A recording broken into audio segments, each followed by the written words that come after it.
Pasistasime vėl, kas geriau. Fanta paprasta ar Clever versija?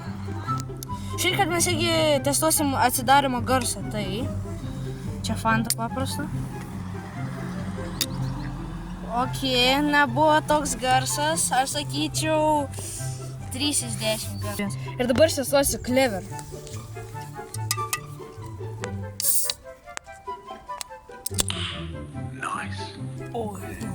Čia sakyčiau 6 iš 10. Testuojame paprastą Fantą.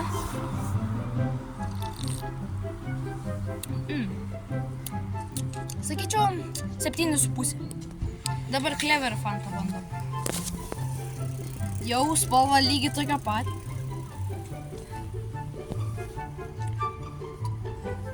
Wow.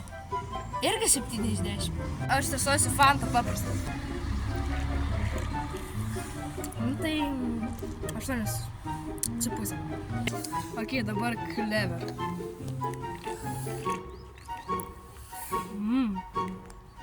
Sakyčiau 7,5. 10.